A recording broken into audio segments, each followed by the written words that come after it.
Hello and welcome to the Tent Podcast, that is to say, Thriving in Technology. Your hosts are Sam Moulton, Petra Stefanova, and yours truly, Cecilia Taylor, all members of the Influence team here at NetApp. For this episode, we're thrilled to have with us Anna Schlegel. Welcome, and thank you for joining the Tent Podcast. Thank you, Cecilia. Anna, it's a real pleasure to have you. When I met you today, I said you're a true inspiration to all of us who are trying to drive NetApp with and so on. And you're one of a kind. We're really happy to have you here at NetApp Inside in Barcelona. On the way here, you've mentioned something that Barcelona has a special place in your heart. Can you tell our audience a little bit about it? Yeah, thank you. Hi, thanks, guys. So, I am Catalan, so obviously being here with NetApp Inside in my country is quite something. I remember when they announced about a year ago that it was going to be in Catalonia. I was so happy. I said, I have to be at Inside Barcelona, please. So, it's great. I studied here, and I hope I get a little bit of time to roam around. Yeah, it's a lovely city. We are quite lucky with the weather as well. I think Barcelona has a special place in general in our hearts, and we're thrilled to be here at the NetApp Inside. What you're most excited about being here at Inside? I mean, we have the NetApp WIT launch on tomorrow. It's going to have an incredible lineup of panelists, and you're doing lots of things with your team. So tell us a little bit about what are you personally looking forward to? I'm looking forward to meeting with our customers. So I'm getting to know a lot of our customers today. So this is why I love coming to Inside. We, as head of globalization, I get a chance to meet with people from Russia and China and Japan and Italy. They're from everywhere, so we ask them all kinds of questions. Proper multicultural. It's super multicultural. Obviously, I'm very, very proud of the conversation that we'll have tomorrow with a NetApp WIT luncheon that the EMEA WIT team is putting together. I'm happy to be the executive sponsor of that tomorrow. I'm looking forward to the keynotes and seeing our executives explain where NetApp is going next. I was very excited today. I met the CEO of Lenovo NetApp, the JV. I had the time to have lunch with him, so that was that's incredible. Unbelievable, because I literally run into him. It's a great place to be. Everybody's willing to talk, very open conversations. And obviously for the future of NetApp, very, very important that we connect with our customers. Absolutely. I think it's a unique place. I personally look for it every year because I have a chance to reconnect with partners, with customers, with all our colleagues, and it just brings the entire community together. I'm super excited. We just a few months ago, we were at the NetApp WIT session in Vegas, and tomorrow is the EMEA one. It's going to be great. I think most of the people who've met you know you as the person behind NetApp WIT. For me, you're kind of like the face of NetApp. Can you tell us a little bit how everything started? You've been such a key person to the whole movement, and I would like to know where your passion lies and how you got involved and what you're looking forward to. With NetApp WIT. So NetApp WIT started about 10 years ago. We're thinking of a 10-year celebration. Wow. So next year should be a lot of fun. And I've been at NetApp for 10 years. And I remember when I started, I could see WIT on the engineering side of the house. And I was in product marketing for many years. And I didn't dare to ask if someone like me could be part of WIT, because WIT is Women in Technology. I was in product marketing, so I didn't know if I was technical enough, right? And then 3 years ago, I moved to work for George Kurian and Sheila, and right before the move to George being the CEO, and the first question was, you need to be involved in WIT, and what role do you want? And I said, well, what roles are open? There was a CFO, treasurer sort of role to make sure that the budget for WIT was there, so I took on the role. Everybody was from product ops. And very shortly after, they asked me if I would be the chair of it, and I said, only if you let me spread this through NetApp. And so we started opening up to, women in sales and women in professional services, women in IT, women in workplace resources, women in HR. So I reorged the board or the steering committee that we are, and I think that's why we were more spread out, and it's understood now that if you're a woman at NetApp, there's a place for you at WIT. I think that brings a really important point. I think even if you're a man at NetApp, you have a place in WIT. Oh my goodness, of course. So men are so important in welcoming, helping, sponsoring, mentoring.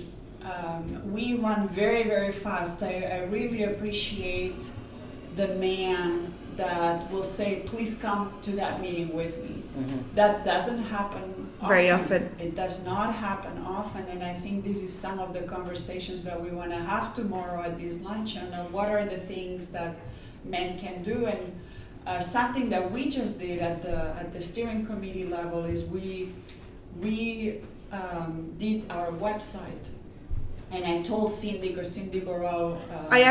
we both work with Cindy, actually. Oh, awesome. Mm-hmm. So when Cindy came and said, I want to redo this website, I said, Cindy, think of one page that's very clean and says, I am a manager, I am an advocate, and I want to join WIT. I said, these are the 3 things we need to do so that we can explain to managers, women and men, because women need to be supporting women as well, right? Absolutely. And I think when you said like how you wanted to spread NetApp WIT through NetApp, I think it's super important for people to think, if you're not in technical position, you still work in technology, you're still employed in the same industry, you still go through the same struggles, but also you have the same highlights and opportunities, every single one. Someone from marketing can go into technical, and someone from technical can go into different roles. So every voice matters. Every single person could be supporting women in technology or just generally diversity initiatives. Mm-hmm. Absolutely. We're all here to make NetApp very, very successful. We all want to be at NetApp, helping NetApp get into new markets and new customers. And women bring in a lot of skills that can make customers feel really good about NetApp. And so we need to be a team, we need to be team up, we need to be using our skills to support, the account managers and to support their sales into new accounts. I am a huge advocate for trying things and for teaming up and roaming around the company, seeing how else we can help. And I don't see enough women taking lead positions in doing innovative things, and so that's why we have to continue this conversation, and we need to see our numbers going up, and we're working really hard for that. Well, stepping outside of NetApp a little bit, what do you think that we can do to inspire younger generations or women as they're entering the workforce now to pursue careers in the technology field in this particular industry? How can we open the door for them? Well, I think you're both in the social media team, right? So yes. Keep showing women that look like anybody, mm-hmm. in any other position, in any other type of work. Mm-hmm. I think a lot of people, when they see me, they don't believe I'm a woman in technology. I work for the cloud. You don't have the stereotype. I don't look like a super nerd, but I think showcasing who is doing what, I think showcasing role models, inviting them, we do a lot of young women in technology mm-hmm. days. Equally important that once women are in, that we stay, that we don't run for the hills, yes. To some other industry. So we need to expose, we need to do the extra homework. We cannot stay sitting quiet or on the couch. We need to show consistently. it's a great place to be high tech. It gives you, you get really well paid. It gives you upward mobility. A lot of flexibility. It's super flexible. You can work from home. You can pick up the kids at 5 p.m. It's a good place to be, and you can be a lawyer outside of high tech or a lawyer inside of high tech. I think high tech is going to pay you really well. You can be a linguist outside of high tech. You can be a linguist inside of high tech, right? And so that's what I discovered. If I stay in high tech, I think I'll be able There's to. There's room for everyone. There is room for everybody. There's, NetApp has taken on this initiative, and over the last year or so, we can definitely see where there's an increased presence and an increased focus on women in technology. What do you see other companies in our industry, like NetApp, doing that you think that we perhaps could do more of, or areas that you think that are a bit different? So we have 3 or 4 partners that we attend their events all the time to see what other companies are doing. And so some of the things that they are doing is they're starting to report on pay gap. For example, in the UK, I know right now by law you have to show, you have to report if there are any. That's actually really interesting. I read recently a report, for instance, Salesforce is one of the companies that they've pretty much eliminated salary gaps. I don't know if it's true, but the fact that they're doing even something and they are addressing the issue speaks a lot. I think it's just about the issue why even salary gaps exist. I think that's a huge conversation, women not trusting themselves that they deserve more and that they have to be better paid, they ask for more. I think it's always been an issue for us women. We're always happy with what we get, but we don't ask for what we deserve. I think that having transparency in how we pay people allows to address those inequities. And as companies are more willing to take the initiative to see that those gaps exist and to close those gaps, I think that you'll see better, less pay disparity. I would ask companies to really hurry up. So I don't believe anymore in the grassroots. I don't believe in WIT teams that are not well supported. I was reading an article yesterday that was talking about 4 for women. So there's 4 things that CEOs need to do. Number 1 is to close the pay gap. Number 2 is look at the promotions. Number 3 is work flexibility for mothers. Absolutely. And I think number 4, I can't recall what number 4 was, but it was all in this line of really look at your numbers and actually do something really fast. Because if we're going to do it as backfills or in the hiring process, we're going to move the needle 0.001% a year. And our high tech numbers, NetApp are not alone in this, right? So Cisco, VMware, everybody's on a similar playing field. But if you look at VMware, for example, they opened a lab for women's studies with Stanford at the Cleveland Institute, and I'm part of that. And they're closing the gap very, very quickly. This is incredible. Well, speaking about that, what do you think we can do better? I mean, generally at NetApp, but how do you think every single person can contribute inside the company or outside? How everyone can get involved with supporting women in tech?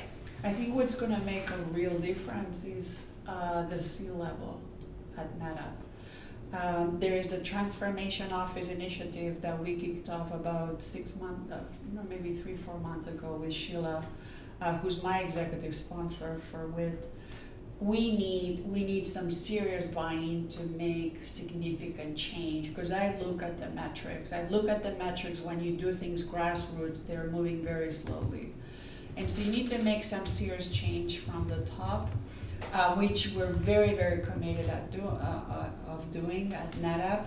And so there's a transformation office initiative to work with all the chiefs of staff inside the company to actually look at numbers and place some metrics and drive some serious change. And so we're in year 1 of that, and I'm very excited about that. And that's something WIT has driven. And so we're driving that. And then for everybody else. I think this is incredible. This is the first time I hear about this initiative, but the fact that it's happening, you guys are changing the lives of a lot of women out there. Yeah. I mean, I don't know how many women work at NetApp, but I suppose it's pretty much close to 50% in some teams more, some teams less.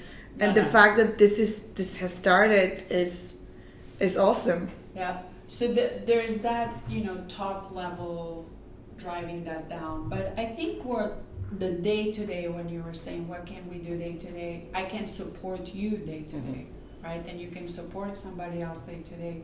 There's this notion of supporting 3 people at a time. So for example, if I spend my time mentoring you, Petya, I'm going to ask you that you mentor somebody else. And so you don't need to be a woman or a man, you can be whatever gender you decide. But for you to keep developing as a great employee and having the great qualities that we need and we want to see in our teammates, what are those things, right? And so anybody can be mentoring anybody else because we all have a lot of biases and blind spots and stuff like that. So everybody should be doing something. That's my opinion. And just to go back, we mentioned something. What do you think?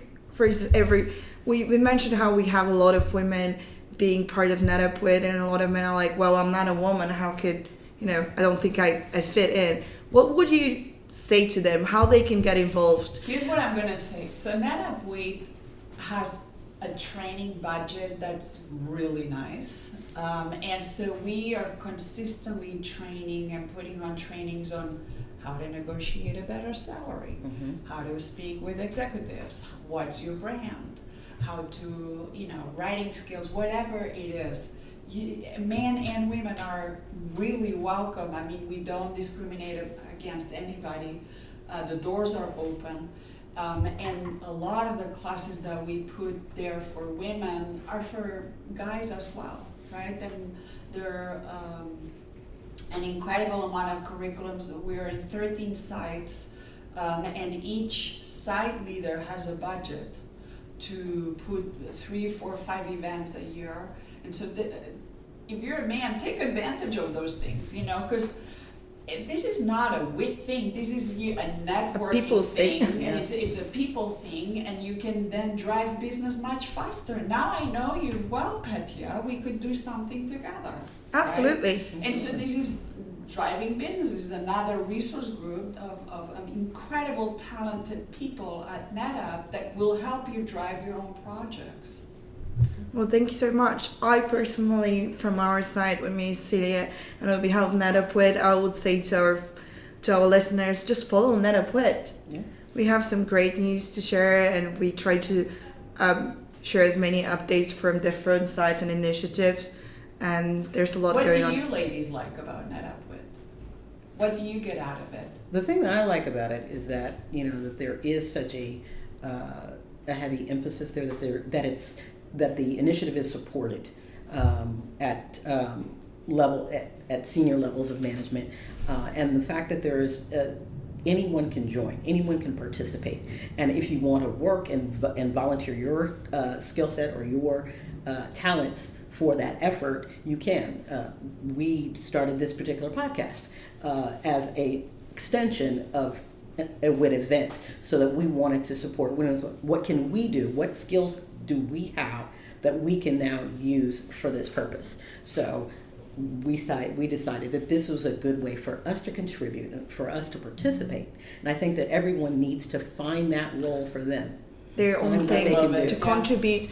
I think anyone can do one thing at a time. Anyone can share a tweet, anyone can send an email, anyone can just buy a coffee to a female colleague and ask them, how are you?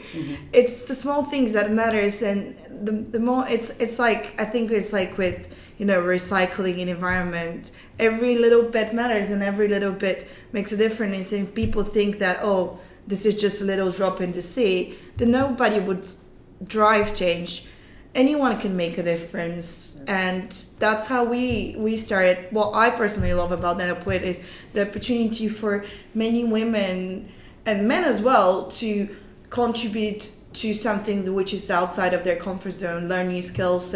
So we have, as part of the communications team that Cindy is driving, for instance, we have people from all sorts of part of the company trying to learn new skills, whether it's social, marketing, design, anyone can contribute, and we can learn from each other and develop new skills and mentor each other on a daily basis. And the fact that NetApp supports us to give our precious working time to do that, I think it's incredible. I think that what really helps is it allows you to feel that sense of connection and belonging. Yeah. And that also encourages you in the other projects that you do. Yeah. That the projects and the work that you do for NetApp is you feel supported. And when you feel supported, you feel encouraged. Absolutely. And I've been at NetApp for almost 7 years. I actually started as an intern, believe it or not. One of the things I have always loved about NetApp is the fact that we do get things done and it's business, but at the end of the day, we're human. We very much support each other. And NetApp Wit is an emphasis of the NetApp culture of how you can spend your time doing what you care about. It's not necessarily volunteering, but anything you're passionate about, like cause that are dear to you, you can spend your time and the company supports you. And you can go, and I can go and reach out to you. I can go reach out to Jean English or George Korean and ask them, can you help me with this? And they will listen. Not every company has that. And I think that's very unique to NetApp. Yeah, absolutely. It's pretty fluid, right? Mm-hmm. Yeah, so I love that too. We certainly thank you for taking the time out of your schedule. Of course, yes. But we do have one last question, and that is, we're approaching our holiday season time. And we wanted to ask you, what is your favorite holiday tradition or thing you like to do at this time of year? Favorite holiday tradition is opening presents on Christmas Day, of course, with kids and the nice lunch and the family, and just there's no email that day, and everybody's a little nicer dressed, and you spend time to thank everybody and just to be connected. I wish we had more of those, holidays to connect and just be, because we are people, right? Mm-hmm. So we need to slow down and we need to recharge and we need to be with our families. And if somebody writes me a letter instead of a present, I love that. I tell that's my such kids, a great idea. Yeah, I tell my kids I don't want any present. Just tell me what you liked about this year. I'd like to keep those as well. So. That's great. That is a very nice tradition, I would say. Well, we certainly thank you so much for joining us. We know that you have a busy schedule, but we would certainly hope that you would come join us again for a different subject on the podcast. On another great occasion. I congratulate you for 10. This is amazing. I'm going to send you more people your way. Thank you. Please do. We need to highlight there's some really amazing women here. Absolutely. Right? So, that is exactly our mission. The spotlight, and we have some true leaders that are thinking some really great stuff on behalf of NetApp. Anyone is welcome at 10. Anyone who has done something amazing outside of their work or in their work, who have a story to tell, is welcome. Our mission has always been to highlight incredible women, tell their stories, no matter what kind of position they have. Anyone has something great they've achieved, and it's our way to. We want to get that word out. We want to spread the word. List. Thank you. All right. To our listeners out there, we know you have a bunch of podcasts you could be listening to, and we appreciate the time you took to listen to us. We hope that you will add us to your must-listen queue of podcasts, and we'd love to hear your feedback. What do you want to talk about? Do you have any feedback for us? Send us an email to ng-tentpodcast@netapp.com and let us know. Thank you. Until next time.